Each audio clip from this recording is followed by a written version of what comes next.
Sejam muito bem-vindos a mais um episódio do Pod Plástico. Hoje eu tenho o imenso prazer de receber o meu amigo Ulisses, da Multiblow.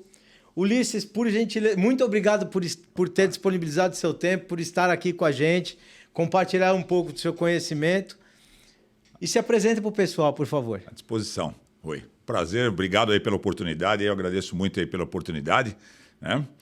Bom, como o Rui me apresentou, né? Eu sou Ulisses, tenho uma empresa chamada Multiblow. Nós somos fabricantes de máquinas sopradoras, né? Fabricante de máquinas sopradoras. A empresa completou em maio passado agora 30 anos, tá? Eu sou fundador, era profissional do mercado dessa área, desse segmento, e saí, montei a empresa no ano de 95, né? E durante 9, 10 anos nós ficamos mais no comércio só comercializando máquinas, né? E depois, de 2005 para frente, nós começamos a fabricar. Fizemos os projetos e começamos a fabricar, né?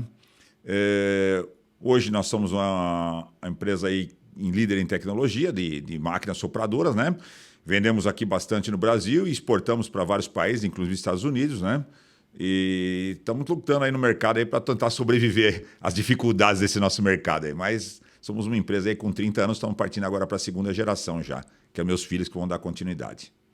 Muito bacana. E conta pra gente aí como foi o início dessa empresa, os desafios, sair da venda para a fabricação, o que te motivou a começar a fabricar máquina no Brasil, que a gente tem condições meio complicadas aqui para fazer investimento em indústria, para fabricação de máquina, até mesmo que na época a tecnologia era mais difícil, né? Exatamente, Rui. Na verdade, assim, nós tínhamos uma empresa de representação, começamos a Multiblow começou com representação, na verdade chamava Multipac, né? Multiblow passou aí nos últimos 3 anos, né? E nós temos uma representação, nos dedicávamos a trazer máquinas, na época que era o top da tecnologia, no 95, as máquinas italianas, né? Máquinas sopradoras italianas. E tivemos muito sucesso nessa atividade. Mas daí, com o advento do dólar, que o real já começou a se desvalorizar, as dificuldades de importação, as dificuldades e tudo mais, começou a nos levar a buscar outros segmentos. Aí nós passamos a fazer muito retrofitting de máquinas usadas. Então nós pegávamos as máquinas usadas que tinha no mercado, muitas vezes recebidas como parte de pagamento, alguma negociação, e retrofitávamos, né? Esse foi um primeiro passo para começar a conhecer um pouco mais de como fabricar uma máquina, né? No ano de 2004, mais ou menos, nós estávamos trabalhando, 2003, 2004, nós estávamos trabalhando com um grupo multinacional que tinha uma fábrica no Brasil, que era o grupo SIG, que eles tinham, debaixo da asa deles, tinham a Krautex, né? Grupo Krautex. E em 2004, a SIG decidiu fechar todas essas fábricas aí, fechou inclusive na Europa e tudo mais. E nós ficamos praticamente sem opção. Nessa época que eu conheci meu atual sócio, que era o Mauro, diretor de engenharia desse grupo, né? Era uma pessoa muito experiente, o Mauro. O Mauro tinha passagens pela líder de mercado aqui no Brasil, que foi uma empresa alemã.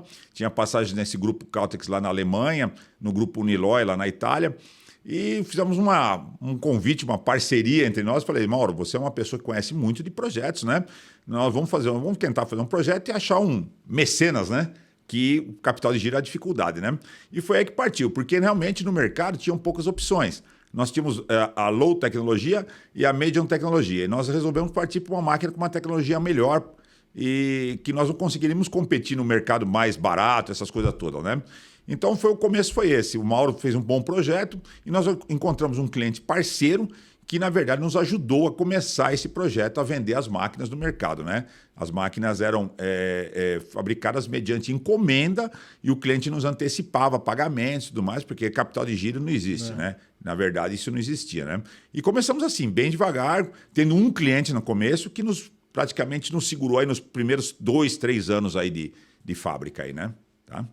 Muito legal. E para o nosso ouvinte, para o nosso espectador que está aqui nos assistindo, explica um pouco do universo de sopro, o que é, falando simples assim, né? O que é o universo de sopro? Onde o sopro está presente na vida da gente? Eu acho que se você olhar no teu dia a dia, dificilmente você já não começa o dia pensando no sopro, né? A gente no dia a dia não vê isso, mas está ali. Você acordou de manhã, você vai pegar ali o primeiro frasco de leite, por exemplo, já está no sopro. Você vai pegar o frasco do detergente, já está no sopro.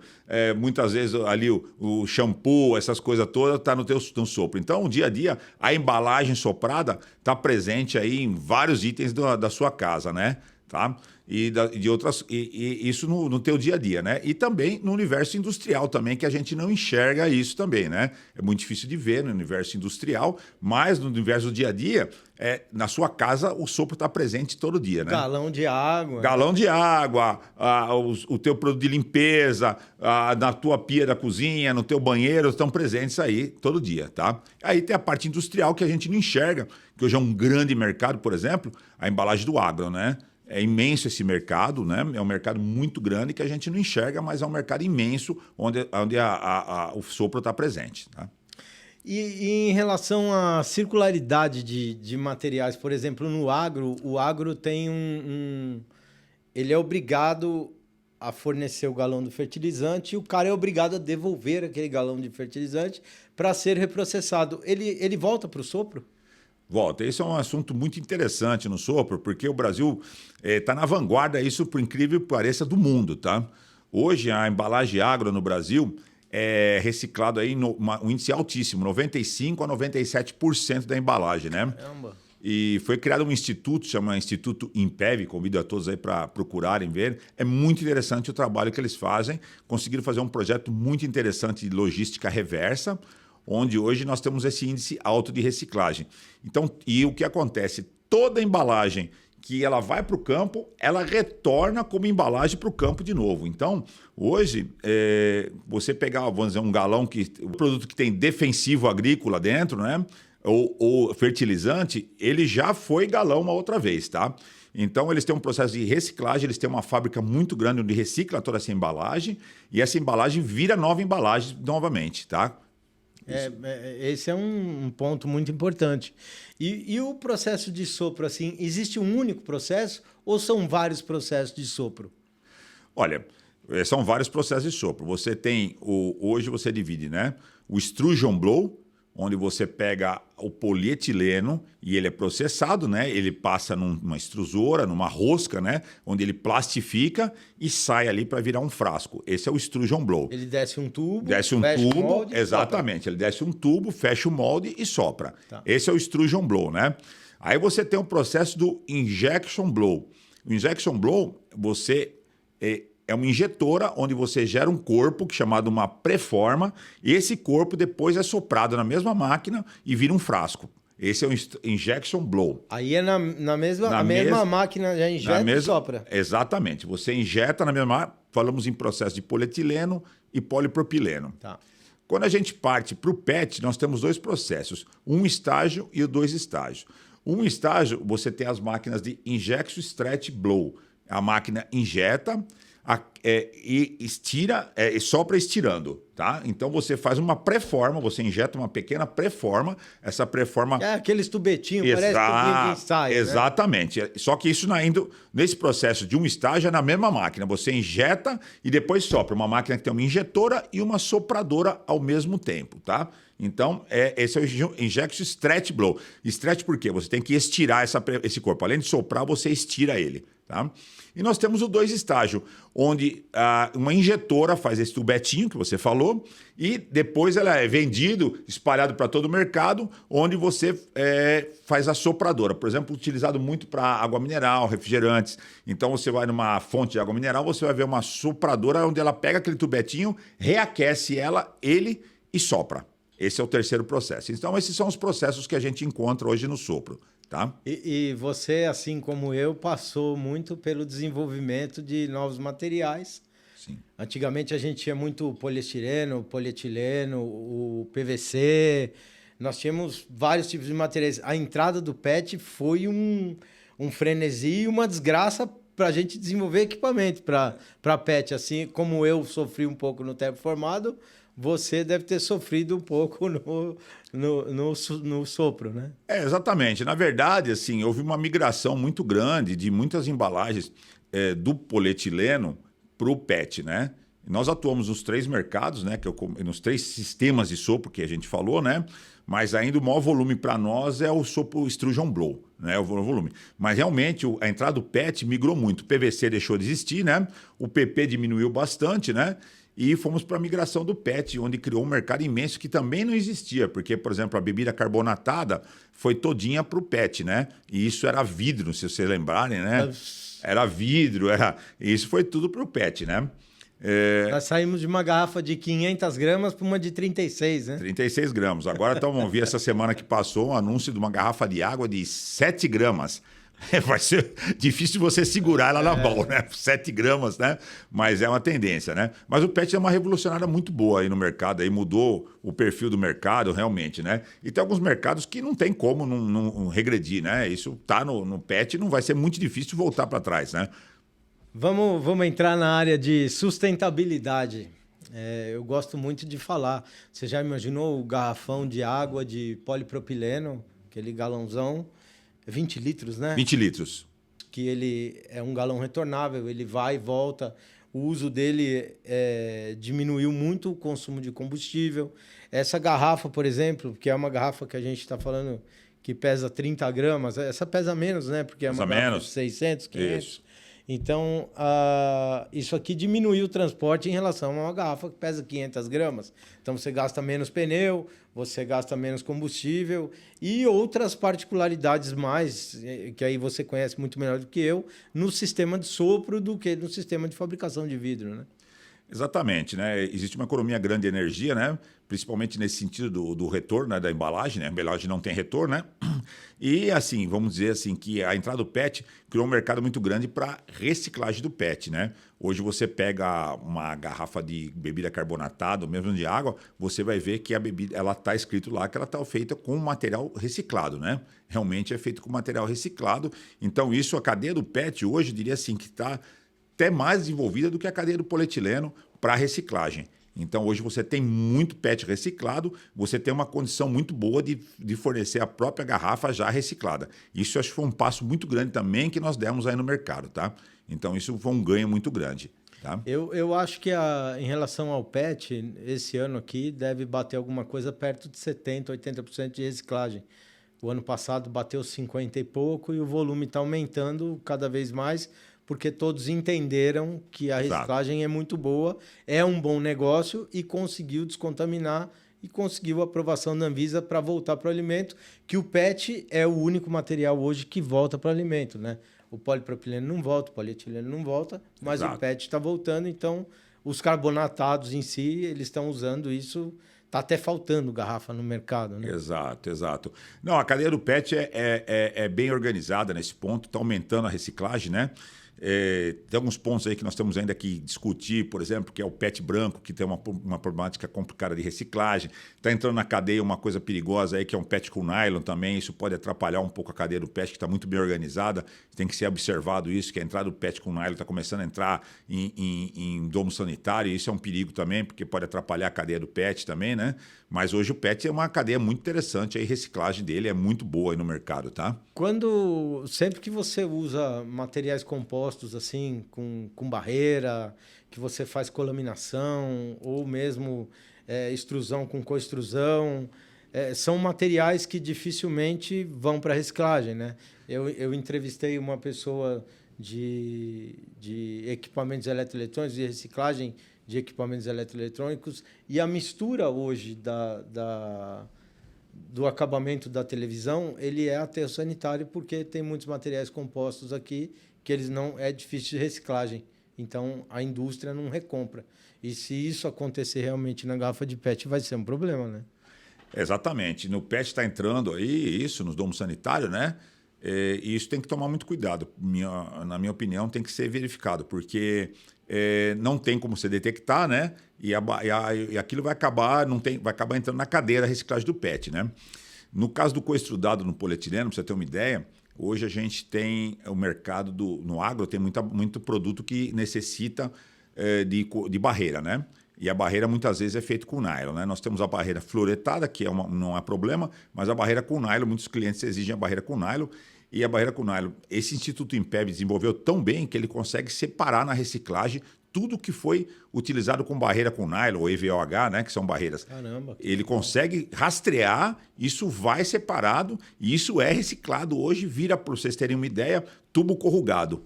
Caramba. Tem uma fábrica lá em Maringá, né? E eles pegam esse material desse instituto e transformam em tubo corrugado que você põe na parede da sua casa, que você põe para fazer conduíte. Então, hoje é completamente rastreável isso aí. Pouquíssimo material, estou falando, gente, no sopro, tá? Que usa materiais desse tipo, vai para aterro hoje, tá? E você vê, o agro é nossa alavanca motriz do país e dando exemplo de circularidade de materiais, né? Exatamente. Eu acho que repito, esse Instituto Impev aí tem que ser verificado. Todos vocês que estiverem vendo, pesquisem o Instituto, né?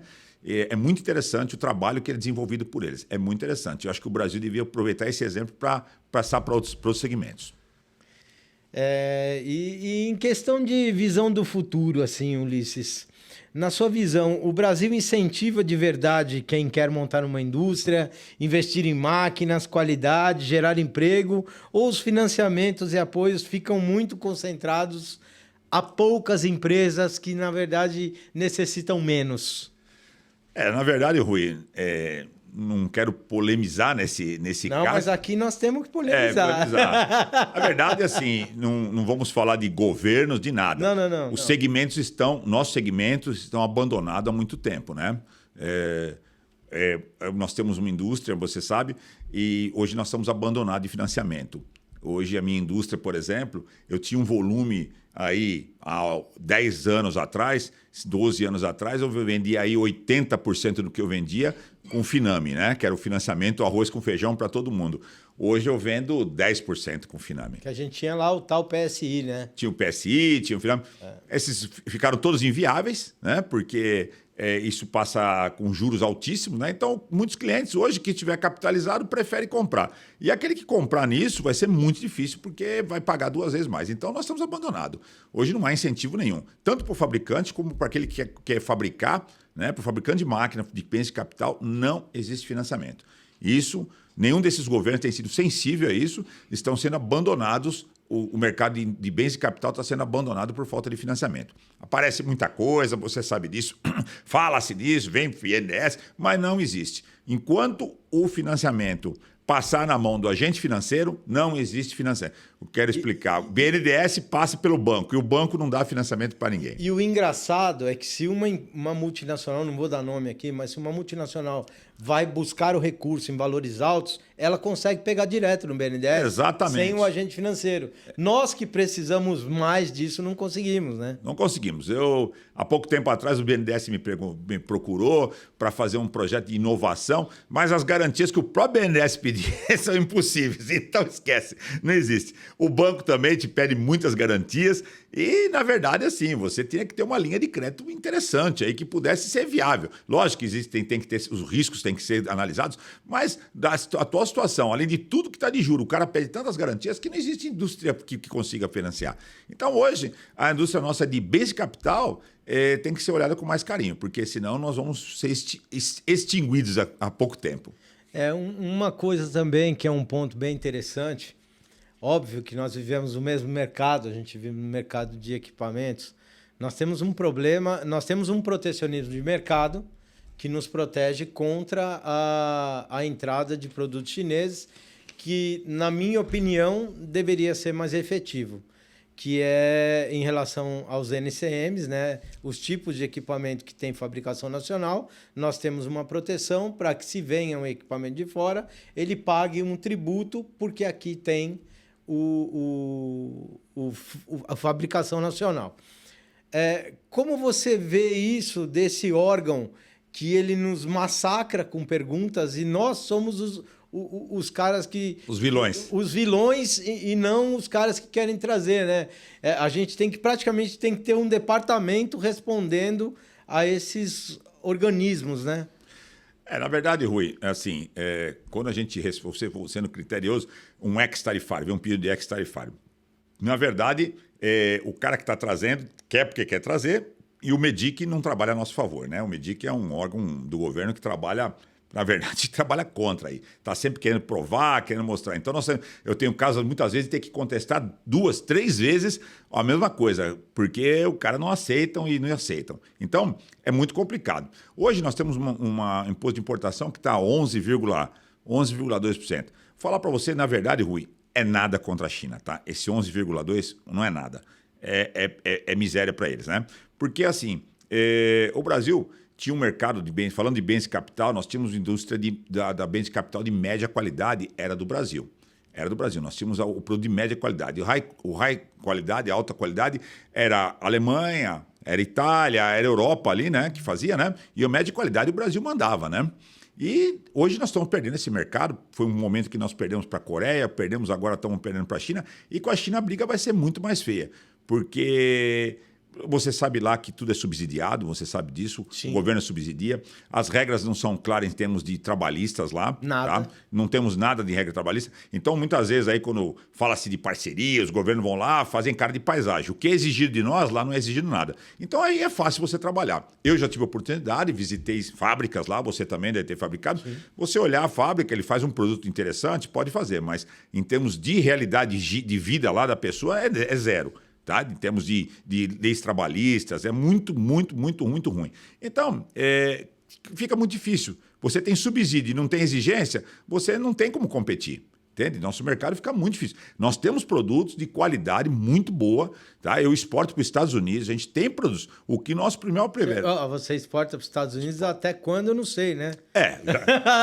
Até quando Hago um parênteses, eu estou com uma negociação de 3 milhões de dólares que acabou de parar essa semana. Acabou de parar. 3 milhões de dólares. Eu estou para fechar num cliente lá. Então, assim, o que acontece? Nós temos qualidade, só que nós somos vistos aí como... nós somos abandonados, então a gente tem que brigar com as próprias forças, né? E o que eu vejo muito, por exemplo, na China, quando a gente vai lá, eu entrei numa fábrica, o cara tava de cócoras, com uma chave de fenda na mão, de chinelo e bermuda. Chinelo de dedo. Apertando, montando um painel elétrico, vamos falar assim. Exato. O banheiro em condições precárias. Não existe. Aqui no Brasil, se acontece um negócio desse, nós vamos presos. Então, a comparação, ela deveria ser feita de outra maneira. Para o cara vender aqui e ter o benefício tributário, ou ter um benefício tributário menor, um ex-tarifário, ou um ex-tarifário reduzido, ele tinha que estar trabalhando, no mínimo, nas mesmas condições que nós. Esse é o meu ponto de vista, né? Meu mero ponto de vista. Mas, em relação ao MDIC, por exemplo, eles mandam uma termoformadora, no meu caso. Aí o cara coloca termoformadora com PLC, com fio de ouro, com não sei o quê, não sei o quê. Mentira. Ele põe um textão enorme lá para no final escrever termoformadora. Aí o MDIC fala para mim, você tem esse equipamento? Aí eu pego, meto lá o documento, falo, tenho, eu fabrico esse equipamento. Ele fala, mas o do cara tem isso aqui, isso aqui. Aí ele fica me inquirindo, né? O cara não tem que provar nada, porque o dele não tem, mas você tem que provar. Você tem que provar. O cara não tem que provar nada. Ele escreve um monte de coisa num papel, né? Nunca trouxe nenhuma. Aqui você tem que dar até a nota fiscal. É isso aí, você tem que dar a nota fiscal. Isso é um absurdo. Isso é absurdo. Foi criado, isso é um absurdo, porque você tem que provar. Né? Você tem que provar. O cara que quer entrar... O cara que quer entrar, eu já vi pedido de ex um papel escrito à mão. Já me mandaram isso e os caras têm a manha de mandar. E você não, você tem que mandar a nota fiscal que você fabricou. Então, na verdade, assim, o cara pode mentir, você não. Você é realista, você tem uma empresa, você não mente.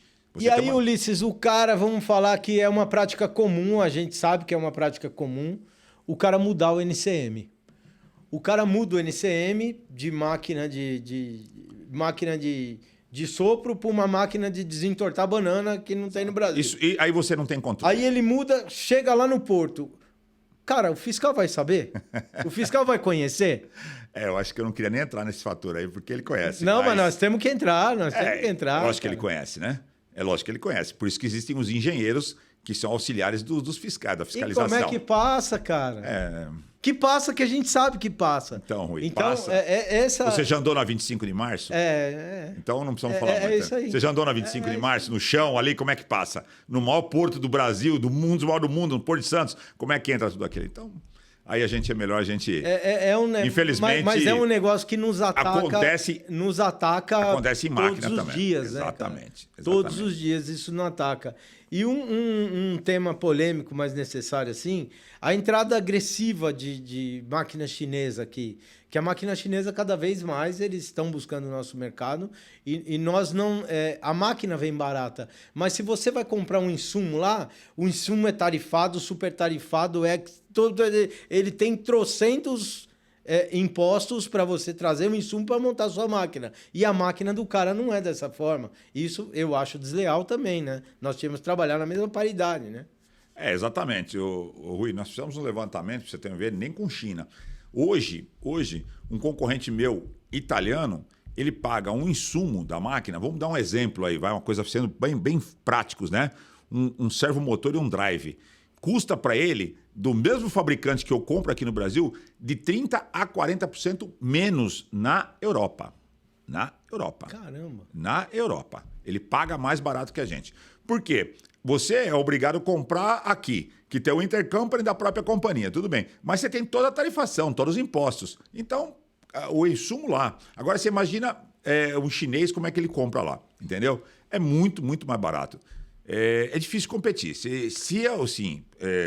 Eu sei que o Brasil tem como maior parceiro comercial a China, por causa do agro, né? Eu não sei de que maneira que nós vamos nos proteger, porque a indústria de máquinas é muito débil perto disso, né? E se o Brasil tem que ceder por causa do agro, eu não vejo com bons olhos o futuro da indústria de máquina no Brasil, sinceramente. Aí nós vamos ter cada vez mais parques fabris ruins, né? Diminui a competitividade do nosso cliente, a nossa, porque nós também não conseguimos atualizar o nosso parque. Exato. Que nem eu comprei um monte de máquina de usinagem agora, mas é muito difícil você conseguir modernizar a empresa por conta da taxa de juros tá alta. Sim. E a gente não pode imobilizar capital de giro para fazer isso. Não. Negativo. Você tem que... Todo mundo cresce com financiamento. E aqui no Brasil, não. Aqui você tem que ter capital de giro. Você faz o teu galpão, você tem que pegar teu capital Sim. de giro. Você investe no teu parque, você tira teu capital de giro. Quer dizer, então... E hoje nossas margens estão muito espremidas, né? Depois da pandemia, o fator margem de contribuição caiu muito depois da pandemia. Nós tivemos aumentos, custos elevados nos componentes e tudo mais, que não retrocederam. Você pegar o preço do aço, não voltou aos níveis de pré-pandemia nunca mais. Nunca mais voltaram ao nível de pré-pandemia. Subiu, baixou, mas não voltou. Então você pega aço, componentes eletrônicos, que está em falta ainda no mundo inteiro. Então nós estamos pagando hoje um custo muito elevado. E nós temos que bancar todo o desenvolvimento da empresa com capital próprio. Tudo com capital próprio. E você vê até os nossos clientes sofrendo também, Sim. porque os materiais, os insumos, os pellets, as resinas lá fora são muito mais baratos que aqui. E nesse caso, existe um dumping, um protecionismo altíssimo para que não entre esse material aqui e não danifique as nossas petroquímicas, que são poucas. Né? Então, aí você tem um protecionismo. E o cara manda a embalagem da China para cá mais barata do que o cara produz aqui, porque aqui tem o protecionismo. Então, você vê, a máquina, a indústria que trabalha com bem de capital sofre e o embalageiro não consegue ter o preço do cara que manda um caminhão de vento cheio de embalagem para cá. Ele não consegue combater um cara desse. Como é que pode? Exatamente, Rui. Você levantou até ontem eu estive num cliente, né? E ele me mostrou umas embalagens que ele está trazendo direto da China. Eu fiquei abismado, porque assim, você imagina você trazer frasco num container, você está trazendo vento. É vento. Você está trazendo vento.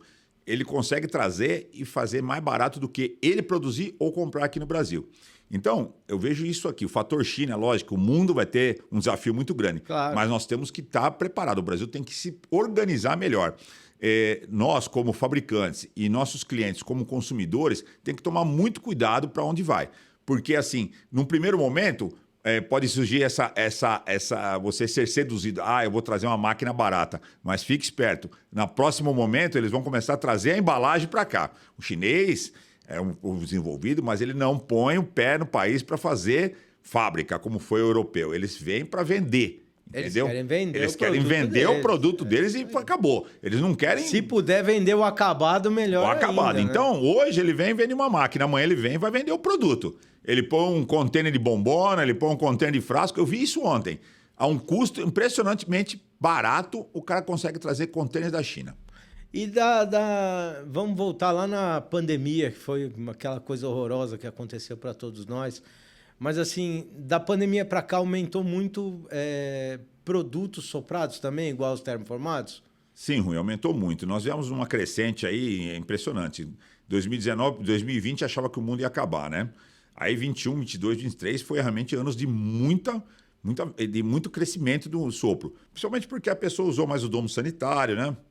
Limpeza foi um apelo grande e acho que isso também habituou o cara a usar isso e manteve, tá? Então esse mercado de domo sanitário cresceu muito, muito, muito. Agora, o que acontece também, que você deve ter passado por isso, Rui, em 2022 vendemos muito, mas o custo também subiu barbaridade. Sim. E isso foi um fator que pegou todo mundo, porque você tinha uma carteira grande, você teve reajuste e não teve como repassar, né? No meu caso foi um ano muito assim, vendas vendeu bastante, mas de resultado foi um ano de prejuízo, na verdade. Porque você não teve como repassar. Você tomou aquilo lá na cabeça, aumento do aço absurdamente, componentes eletrônicos sumiu e não tinha, né? Então isso a gente não tinha como repassar para os nossos clientes, porque a carteira ficou longa, se ia explicar para o cara, não tinha muito como explicar. Uns entenderam, outros não entenderam. A gente acabou sendo um ano assim de um prejuízo não grande, pequeno, mas foi um prejuízo. Vamos dizer que foi praticamente um empate, mas foi difícil. Mas aumentou muito o nosso Sim. volume, numa maneira geral, que não retrocedeu, né? Vieram novas embalagens. Não, realmente não retrocedeu. O volume de máquinas vem se mantendo aí. 23, 24 foi um ano muito bom. Eu estou sentindo, não sei você, agora um arrefecimento agora em 25. 25 a gente já está entendendo que a coisa tem nuvens pela frente, né? A tempestade pela frente, né? Vamos entender. Acho que todo mundo, no geral, o fabricante de máquina, veio com uma carteira razoável desde a pandemia, né? Mas nós estamos vendo que para 26 aí a coisa pode ser um pouco diferente. O que eu senti aqui no meu mercado de termoformagem, a gente está no mesmo mercado, gente, que é o mercado de plástico. De plástico, embalagem. Mas são mercados distintos, o mercado de sopro e o mercado de termoformagem. Sim, mas é embalagem, né? O que eu senti no meu mercado foi que nós, brasileiros, não paramos na pandemia um segundo. Eu trabalhei direto, você também não. como todos os nossos parceiros lá da Bimac, todo mundo trabalhou direto. E nós melhoramos absurdamente em pouco tempo a nossa tecnologia. As máquinas ficaram mais automáticas e elas estão ficando cada vez melhores. E os nossos clientes que não estão atualizando fábricas, eles estão ficando para trás. Então, eles nos buscam para atualização. Máquinas novas, mais rápidas. Está acontecendo isso no seu mercado também? Rui, ainda acontece bastante isso. Tem muito cliente desatualizado, né? Mas o que acontece, o maior problema que eu vejo no cliente, muitas vezes ele vem buscar, quando ele vê o valor do investimento, ele desanima, porque ele não tem um financiamento, né? Então, nós temos um potencial de crescimento muito grande. Hoje eu não sei, mas o meu parque fabril, eu calculo hoje, vocês devem estar meio igual, é uma idade média de 15 anos atrás, né? A idade da máquina, são 15 anos de idade. É por aí. É muita coisa, né? É por aí. Existe uma obsolescência muito grande em termos, por exemplo, você pegar uma máquina de 15 anos atrás, você pega hoje, eu tenho, por exemplo, meu modelo de máquina, eu tenho ela assim, consumindo 40% a 50% menos de energia. Parece o Fusquinha BMW, né? 40% a 50% menos de energia, entendeu? Então, o cara pensar, comprar uma máquina que consome 50% menos de energia, é excelente, mas não tem a dificuldade do financiamento, do investimento, né, Rui? Mas existe uma busca grande, porque o parque é obsoleto, né? É obsoleto. E o Brasil tem um mercado muito grande de máquina usada, usada. Quer dizer, aquilo ali é refúgio do refúgio, vai ficando e vai virando. Então, você sabe que o mercado de máquina sopradora começou no Brasil aqui em 60, mais ou menos, né? Exatamente, nos anos 60, mais ou menos. Tomou força ali por 80, mais ou menos. 80, mas 70 e pouco, 80, aí foi o boom mesmo, realmente, né? Você vê o termoformado, não. O termoformado ele é mais jovem, né? O termoformado ele tem 50 anos e o boom do termoformado mesmo foi há poucos anos aí. Você tem no máximo 20 foi o boom. No máximo 15, 20 anos foi o boom do termoformado. Então, você não vê muitas máquinas usadas termoformadas no mercado. Tem. Sopradora você vê bastante. Tem muita, como injetora também. É que na injetora, por exemplo, né, um advento do chinês inviabilizou... A injetora é antes ainda. É né, antes, sopro, né? anos 50 começou, mas 60 foi o grande com a automobilística, né? Quem puxou muita injeção foi a automobilística, né? Mas hoje o mercado de usada na injetora diminuiu muito pelo fato que a máquina chinesa entrou, e é muito barato também, eu não sei dizer em tecnologia, mas é muito barato, né? Mas eu vou fazer um parente para você, termoformado é antigo também. Você, não sei se você é da época do ODD. ODD. Detergente chamava ODD. Ah, sim, ODD, lembro. Então, se você lembrar, era termoformado. Duas metades termoformadas. Não lembro dele. Aí as duas metades eram juntadas, enchia, era uma imundícia. Eu lembro da marca, mas eu não lembro. Eram dois termoformados para fazer um frasco termoformado. Ele fazia de um lado do outro, juntava as duas placas, né? E depois ele enchia e fechava com uma... Caramba! Era um negócio maluco, porque eram duas metades termoformadas, ODD. Era o começo do termoformado, isso é dos anos 70 ali, que saiu do vidro, o detergente, e veio para o plástico. E não era soprado, era termoformado, era. E você vê o plástico, cara, o plástico ele surgiu para resolver problema ambiental na época, né? Que era a morte de animais. Higiene, né? Também. O plástico veio para crescer. Na verdade, você sabe aí, eu não tenho o dado exato, mas a vida do ser humano aí com o plástico aí cresceu o tempo de vida, né, da pessoa aí cresceu em 10, 12 anos aí, né? Mais. É mais, né? Mais. É mais. Então, eu não tenho esse dado, mas o plástico realmente... Você pega ali na década de 60, eu estava lendo esses dias, a estimativa de vida era 65 anos. Hoje você tem gente com 100 anos aí, tranquilo. Óbvio que vieram as medicações que melhoram, que curam doenças que na época não curavam, mas a contaminação ela deixou de existir. Hospitalar, porque você tem os produtos descartáveis, que o único produto descartável é o produto hospitalar, né? Hospitalar. Eu queria deixar aqui uma provocação para você e eu queria que você falasse com o seu coração de fabricante de máquina, de pessoa que vivencia o plástico há mais de 30 anos. Que recado você daria para uma pessoa que está tentando implementar um projeto de lei para abolir o plástico, ou essas pessoas que falam que o plástico tem que deixar de existir, que é o que eu escuto e rebato todos os dias? Bom, Rui, a gente sabe que o ataque ao plástico é um modismo muito bom, né? Porque todo mundo que quer ganhar seguidores ou quer ganhar, como é que é? Likes, né? Falou do plástico, a gente sabe que cresceu a glória dele. Então existe um modismo, principalmente entre os jovens, né? Mas isso, assim, eu acho que é muito pregada a desinformação, né? Então, na verdade...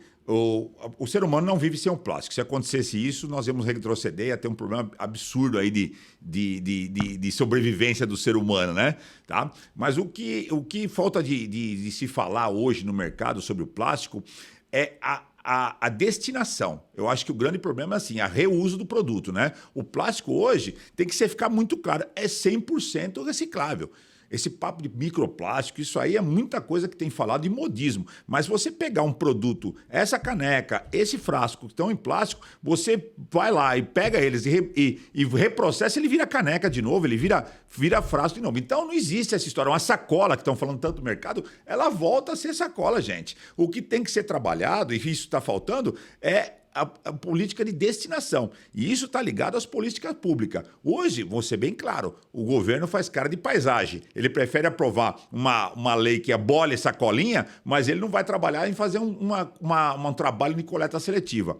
Entende? São poucas as cidades que têm, e isso a destinação depois da coleta seletiva. Então, o plástico, gente, coloca na cabeça, é muito útil na vida do ser humano. E ele é 100% reciclável. Pronto, ele volta e acabou. Tá? Então, o meu recado principal é esse. Não faça o plástico vilão. Pense na utilização do plástico depois de uso dele, a reutilização. Nós falamos muito da questão... Todo lugar que a gente vai, né, Ulisses? Você vai em qualquer palestra, em qualquer lugar, fala-se muito de educação, né? Porque o Brasil, diferente de outros países que já estão um pouco mais evoluídos, aqui sempre tem um delay de lá de fora, né? O Japão, por exemplo, eu vou soltar um vídeo por esses dias aí, que a pessoa tem que lavar a embalagem para colocar no lixo, não é no lixo, é no descarte de coleta seletiva. Ele tem que ir limpo.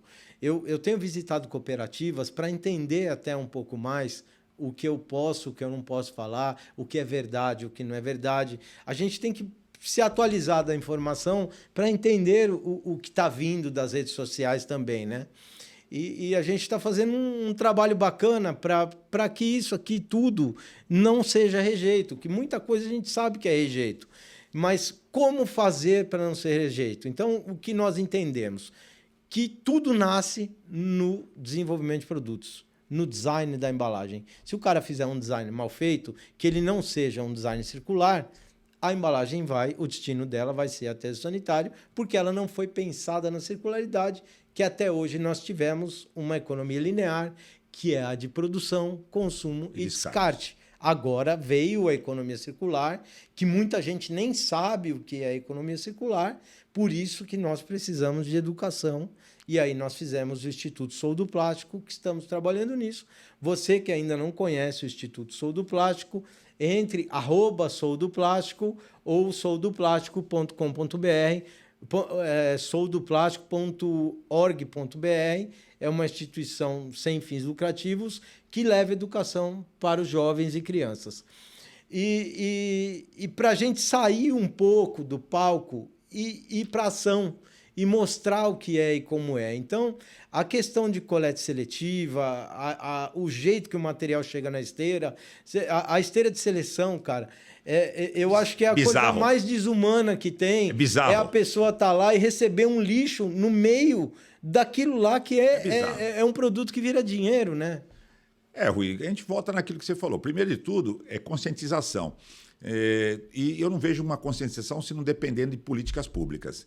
Hoje nós temos 0 políticas públicas aí. Não, tá vindo. Mas tímidas, né? Tímidas. Tá vindo. Nós temos que trabalhar muito na educação. Porque é o que você falou um exemplo do Japão. Qual a dificuldade de você pegar uma embalagem e separar ela e jogar a destinada correto? Hoje, você falou nessas cooperativas, né? Por incrível que pareça, ao lado, pegado da minha empresa, tem uma cooperativa. Eu olho da minha janela a abertura do fardo de quando abre aquele fardo. É vergonhoso aquilo, entendeu? Porque ali vem tudo misturado. Fralda suja. Vem fralda, vem tudo. No lixo reciclado vem tudo. Não o reciclado ali, eu diria que chega nos 60%, né? Então, nos anos 90, nós já tivemos aquela numeração que saía nas embalagens, 1, 2, 3. E se abandonou. Porque isso aí, na verdade, era o destino correto da embalagem. Que custa você chegar, levar no seu supermercado, o produto já no supermercado, numa cooperativa, já jogar exatamente o que é polietileno, o que é PET, o que não é, entendeu? E não é difícil para a população, é só educar e falar, olha, gente, pegue o seu plástico e joguem. Vamos economizar energia. Nós temos grandes empresas hoje reciclando materiais, né? A própria Braskem hoje, que é o maior player de plástico no Brasil, tem uma divisão só para reciclagem, né? Então, nós temos que trabalhar. Hoje, a grande dificuldade de reciclagem, o que é? É ter material. Não tem material para reciclar. Falta material. É um absurdo. E o material sendo destinado ao aterro sanitário. Né? Nós não podemos ter plástico no aterro sanitário. Isso tem que pôr um ponto final. Plástico não vai para aterro sanitário. É um absurdo um país ter plástico no aterro sanitário. A questão da educação, eu vejo que é muito importante. Muitas pessoas falam, mas pouquíssimas pessoas saem da área da locução para a área da execução. Nós fizemos essa experiência aqui na ETEC de Mariporã e foi fantástico, foi sensacional. Agora nós estamos mandando para o Ceará, nós vamos mandar um projeto, e nós estamos mandando um projeto para o Amazonas, que já que a gente não consegue pegar cara da minha faixa etária, da sua faixa etária, e educar esse pessoal, então vamos ver se a molecada consegue fazer essa educação. Sim. Então vamos lá na base buscar esses caras para que isso aconteça. Já no lado público que você tocou, nós fomos chamados na Secretaria de Educação do Estado de São Paulo. Que interessante, que bom. E foi eu e o Júnior da Talc, que o Júnior é diretor do Instituto também. Eu sou presidente, ele é diretor, e o Sidney da Terpó é diretor. Então, nós fomos convidados para entrar num projeto que eles estão fazendo de circularidade, de economia circular, para educar jovens e, muito possivelmente, o nosso projeto vai estar inserido nisso. Muito bom. Que o governo do Estado de São Paulo está querendo colocar mais cursos técnicos. Já aumentou bastante e eles estão querendo aumentar mais. Isso é um ponto muito positivo que tem que ser falado, porque eles fazem os estudos, eles fazem as coisas, mas pouquíssimo é divulgado. É bom divulgar, exatamente. Isso eu achei um ponto mega interessante, a gente ser convidado, e participamos já de algumas reuniões com eles e fomos muito bem recebidos, tá? Legal. Em relação a isso. Interessantíssimo, porque hoje é o que você falou, se não tiver educação, não tiver no jovem ali, passar essa parte da educação ambiental, né? Uma coisa é você falar da educação, mas é você educar, explicar como pode fazer, os caminhos que fazer. É fácil chegar numa escola e falar, não usa plástico. Tá bom. Aí o cara com a garrafinha, mas e daí? Na casa dele tem plástico, ele tem que comprar. Entendeu? E ele tem que saber o que ele tem que fazer com aquele plástico na casa dele. E aí você pega os caras falando para trocar, você vê muito para trocar plástico por papel. Isso, cara, em embalagem primária, isso é greenwashing. Porque você tem um material que, quando jogado num aterro sanitário, ele emite CO2 normal, ele vai emitir CO2. Quando ele está lá no aterro movimentando, ele passa a emitir uma coisa 18 vezes pior, né? Que ele manda o metano para cima. O metano. E a própria... Você sabe o consumo que ninguém fala muito, mas tem que ser falado, né? É o consumo energético para produzir 1 quilo de plástico e 1 quilo de papel, né? E de água. E a quantidade de água que você usa no papel, absurdamente. Você pega rio, você polui o rio para fazer, por mais que o cara falar que não polui o rio, né? A fábrica de papel é um poluente de um rio. 100% poluente. E o plástico tem algumas vantagens. Agora nós estamos partindo aí, um projeto bastante interessante no Brasil, do plástico verde, né? É o green, né?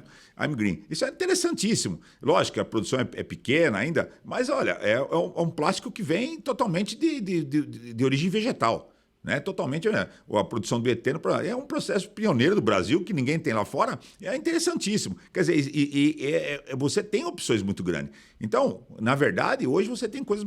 Mudar para o plástico, para o papel, gente... Tá bom. Que tipo de coisa que você pode fazer?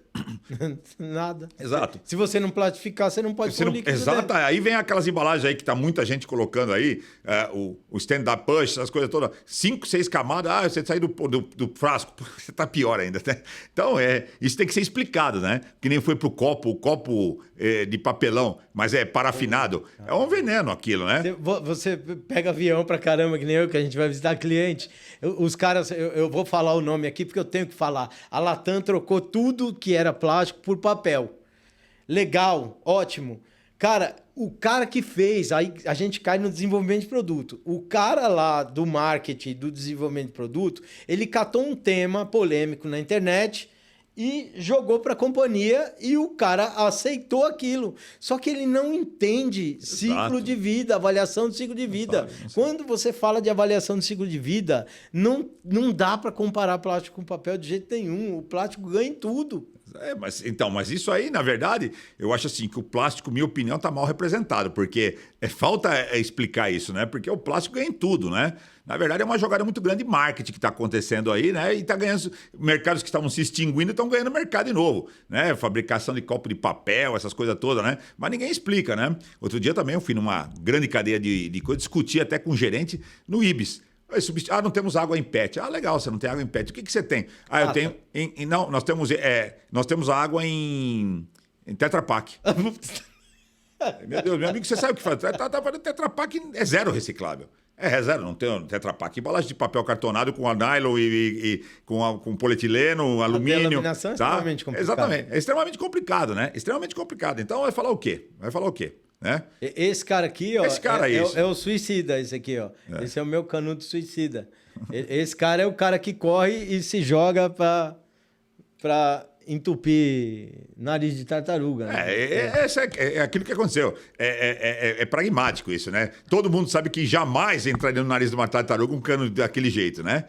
Aquilo foi colocado, tem que ser falado isso. Foi colocado. Não, na verdade... aquilo foi uma revolução no mundo. É uma mentira muito grande. Na verdade, não... A pessoa que viu, que pegou aquela tartaruga, ele nega que é canudo. Ele fala que ele não sabe o que é. Existe uma reportagem que ele fala que ele não é ele que falou que foi canudo. E seja lá o que for... tá no nariz de uma tartaruga, não entra daqueles todos. Assim, se alguém tem um pouquinho de convívio com a natureza, sabe que é impossível, né? É impossível. Não tem como ela entrar e virar. Não. Então, gente, é umas coisas assim. Você sabe que, por exemplo, né, o pessoal de pesca detesta a tartaruga, que ela estraga a rede e tal. Então, o cara faz isso, acabou, sabe? Como achar um golfinho com uma tampa. Bem no coisa dele, no respiro dele, uma tampa PCO 28, que é da água mineral. Gente, é impossível. É impossível, entende? Mesmo porque são coisas que acontecem. Então, isso, mas criou-se a mídia hoje, gostou muito, porque deu mídia, né? Deu dá bom. like. Dá like. Então, dá like. Então, gente, tem que tomar muito cuidado, né? O que o ataque está acontecendo com o plástico hoje, né? E o plástico é um negócio tão interessante, né, Ulisses? Que a gente... Quando se faz uma garrafa dessa, que você já viu o cara fazer uma garrafa, ou um galão, ou alguma coisa, e ele ir para a televisão fazer propaganda da garrafa, do galão? Não. Ele faz o produto, o mercado fala, nossa, que negócio interessante, diminui peso, olha que legal, vai economizar combustível, vai economizar pneu, e começa a usar e elimina o vidro ou elimina o Tetra Pak. Daí é óbvio que vem as ofensivas. Exato. Quem paga a ONG? Você sabe quem paga as ONG que está fazendo projeto de lei? Exato. De onde vem? De onde vem esse capital, essa coisa toda? É uma coisa muito complicada, né? Os caras ficam em bons hotéis, eles pegam bons locais em Exato. É muito complicada essa cadeia, entendeu? Na verdade, assim, como o plástico é muito grande, é fácil de atacar, né? Porque até ele se mexer, ele é um dinossauro gigantesco. Então, você vai mordendo o rabo dele, morde o dedinho dele, demora muito para ele se mexer, né? A cadeia do plástico demora muito para se mexer, né? Nós aqui somos profissionais hoje que estamos conversando sobre esse assunto, mas nós temos nossas vidas. Então, se um ataque vem, você tem um ataque errado, isso até que você explique que não está errado, já aconteceu. Já foi, né? O objetivo era likes. Aqui naquele primeiro momento deu like e depois some. Né? Vai lá para baixo e desaparece, né? Então é complicado isso. Mas é assim, eu sou incisivo, não porque eu trabalho nisso, mas eu acho muito interessante que a cadeia do plástico tem que ser valorizada, gente, tá? Então voltamos aí, educação ambiental tem que ser prioridade. Me parece que São Paulo está tomando algumas atitudes aí, colocou coleta seletiva em toda a cidade.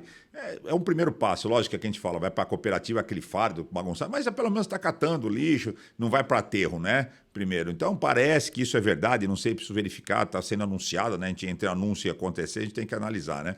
Mas você pega aí, eu viajo muito, você também é ruim, você pega cidades pequenas que é zero coleta seletiva. Eu viajo para cidades, é zero coleta seletiva. Entende? E não tem essa, gente. É dinheiro que está sendo jogado. Você imagina assim que hoje, para vocês terem uma ideia, 1 quilo de plástico reciclado para reutilização custa R$8.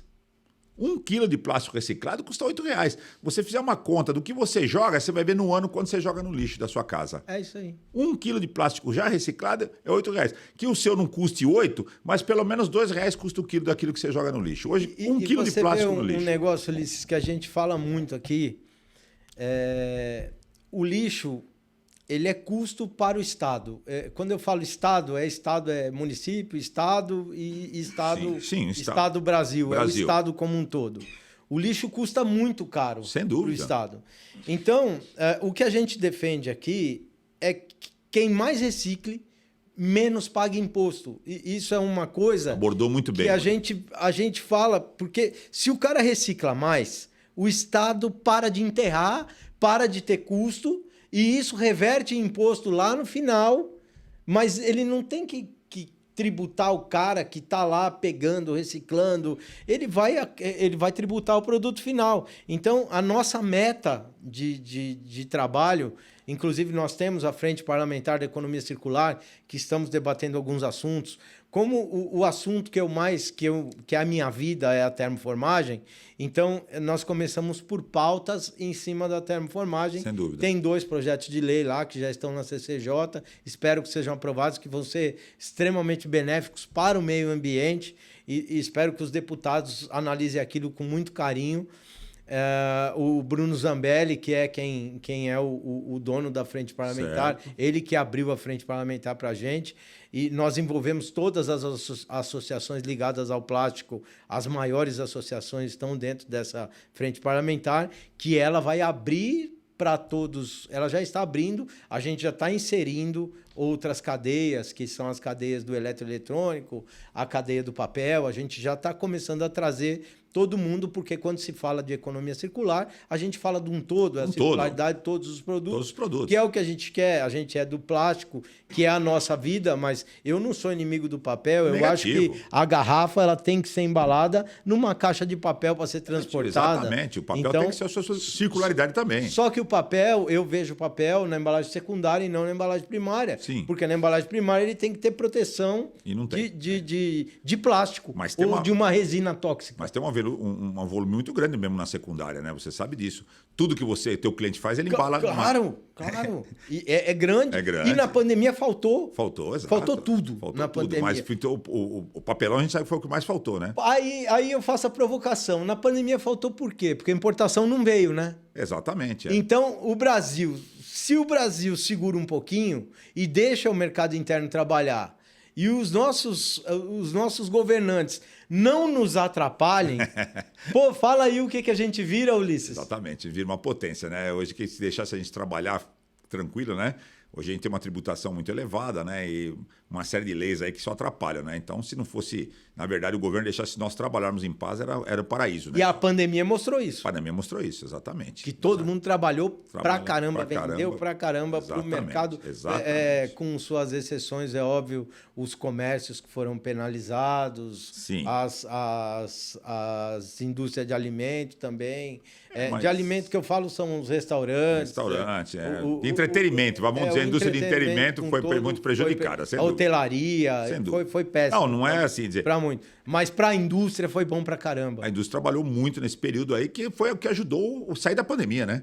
E evoluiu. Evoluiu e ajudou a sair da pandemia, né? Com tecnologias melhores, que nós fomos cobrados para isso. Eu quero produzir mais, de maneira mais automática. Exato. E como você vê aí, a sopradora, ela já é um equipamento que ela é pré-pronto para o 4.0, né? Como é que você vê o 4.0 na sopradora? Tá fácil? Tá muito perto de acontecer? Já aconteceu? Na sopradora, hoje, ela já trabalha, você pode trabalhar tranquilamente no Indústria 4.0. Teve uma evolução muito grande na parte do controle dos CLPs, né?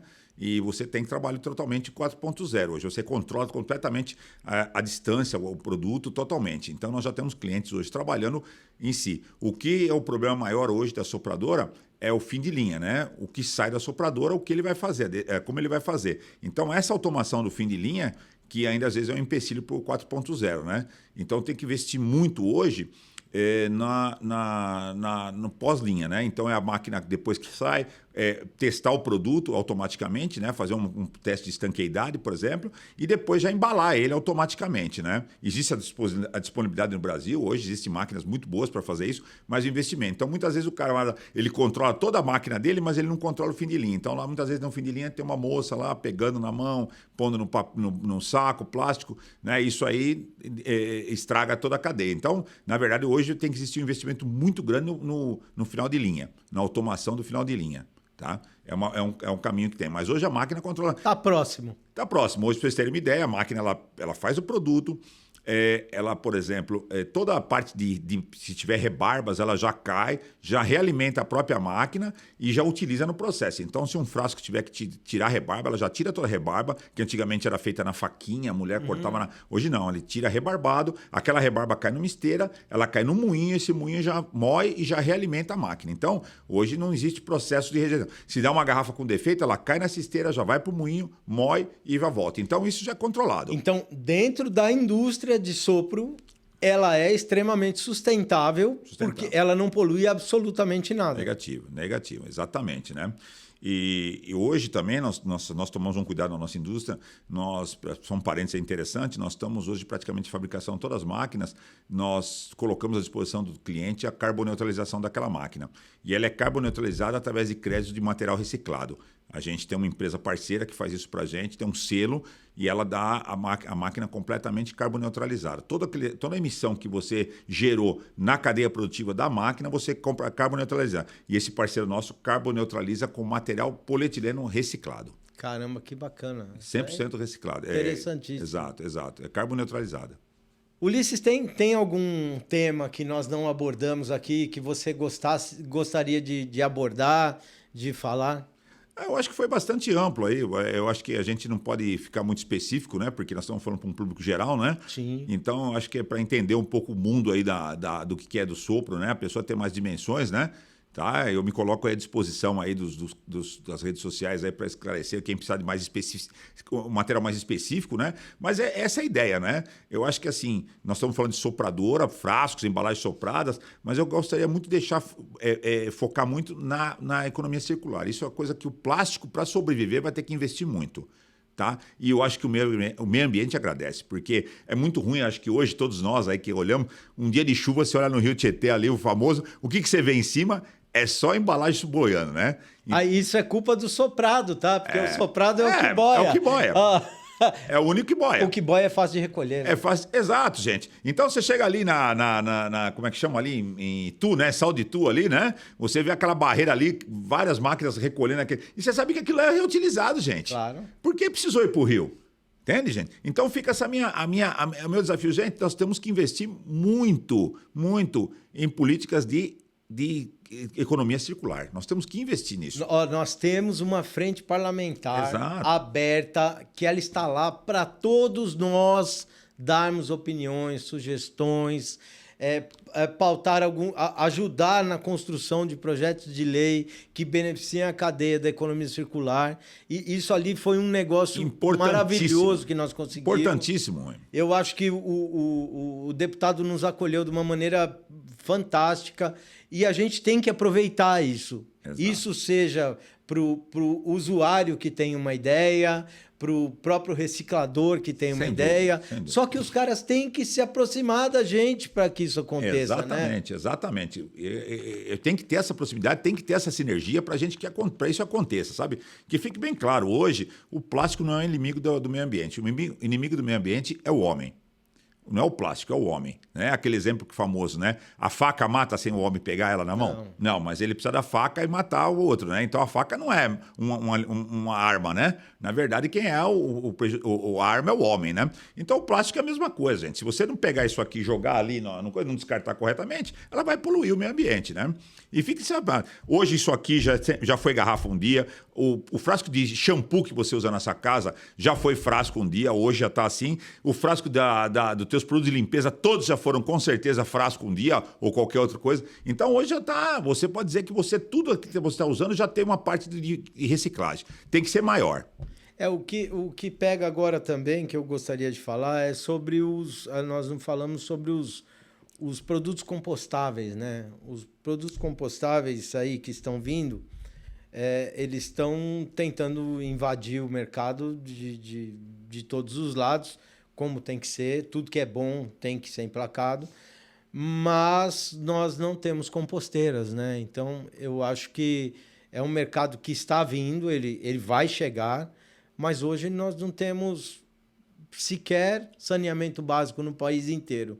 Então, o que você acha dessa parte desses produtos compostáveis sem que tenhamos as composteiras antes? O grande problema maior hoje do Brasil, o Brasil está longe de ter uma eficiência dos aterros sanitários, né? Você pega, por exemplo, o estado de São Paulo, que é o mais evoluído aí, eu acho que 60% dos municípios não tem uma composteira própria, né? Um local de compostagem correto. Então, eu acho muito difícil falar nisso, Rui, ainda, porque é muito prematuro. Hoje nós temos que crescer no desenvolvimento básico de saneamento e tudo mais. Não temos hoje, né?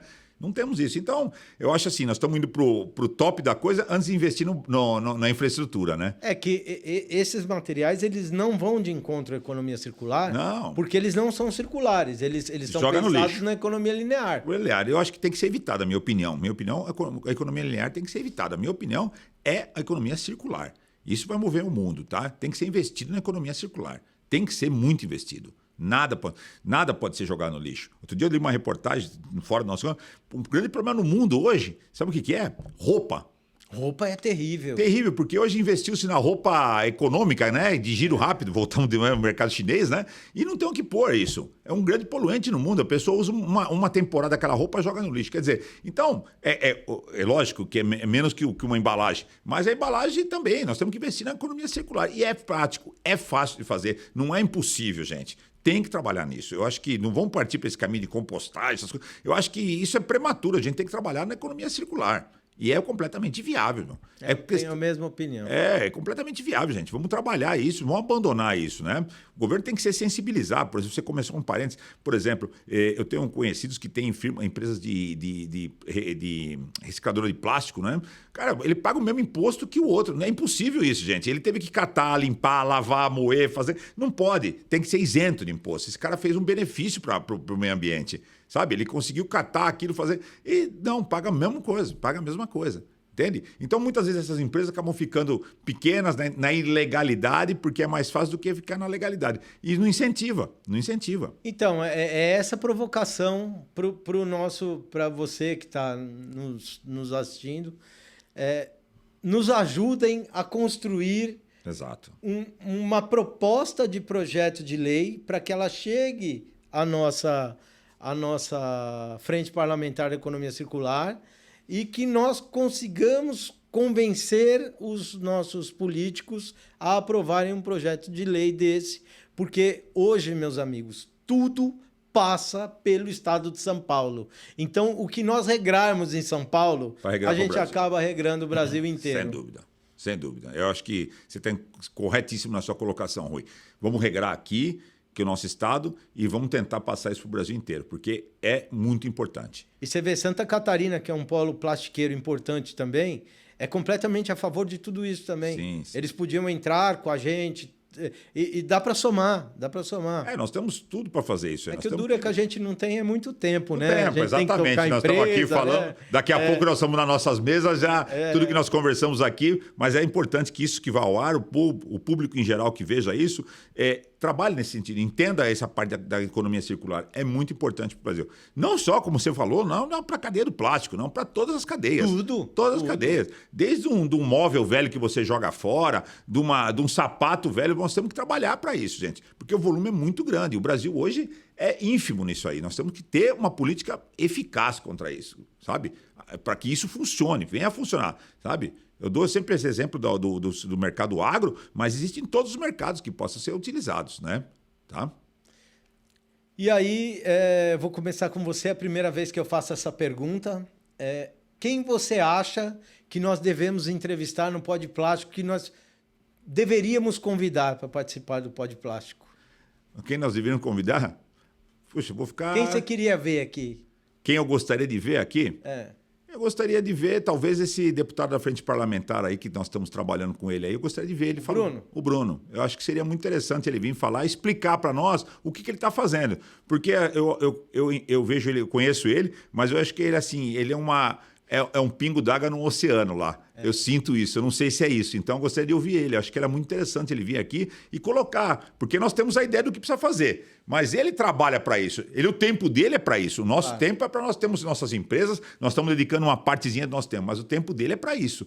Então, eu gostaria de ouvir ele aqui, para a gente entender melhor o que ele faz aqui. Qual a posição dele? Qual a posição dele, o que ele sente dos parceiros dele lá, que a gente sabe hoje que aquilo lá é um antro de interesses particulares, né? Não existe o interesse pela nação. Acho que é muito difícil um político hoje que vai lá para trabalhar pela nação, ele vai trabalhar pelo coletivo, ele vai trabalhar muito pelo particular, né? Entendeu? Então é interessante, eu gostaria de ouvir ele, acho que seria muito bacana uma pessoa vir aqui e apresentar a ideia dele. Então, nosso querido deputado Bruno Zambelli está convidado a participar do nosso Pod Plástico. Vou entrar em contato com a sua assessoria para que venha aqui conversar com a gente sobre a Frente Parlamentar da Economia Circular. Agora estamos em excesso parlamentar, mas assim que voltar, receberá o nosso convite. E eu tenho certeza que o deputado virá, porque o deputado sempre foi muito solícito às nossas pautas. E Ulisses, por favor, deixe suas considerações finais para as pessoas que estão nos assistindo. Olha, Rui, primeiro eu quero te agradecer, acho que esse trabalho é muito bacana que você tem desenvolvido, é muito bom, realmente, eu acho que você é uma voz ativa nesse trabalho pelo plástico aí, né?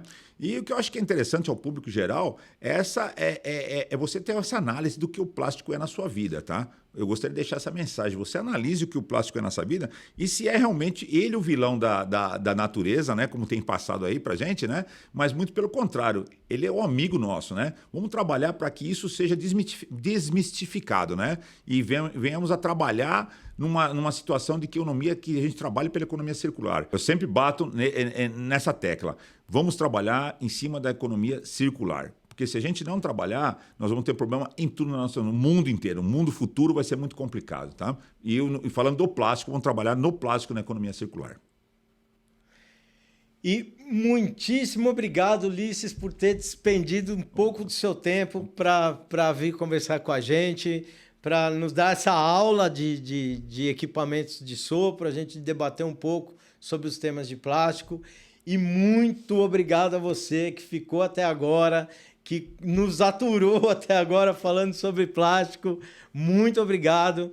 E se você gostou do conteúdo, curte, compartilha, segue, indique para o amigo, deixe seu comentário. E se não gostou, deixe seu comentário também e me fala por que não gostou. Porque nós estamos aqui sempre para melhorar. Cada podcast vai ser melhor que o outro, trazendo pessoas completamente elucidativas, tá? Nós vamos trazer sobre todos os temas ligados aos materiais plásticos. Mais uma vez, muito obrigado e até o próximo episódio. Obrigado, pessoal. Obrigado, Rui.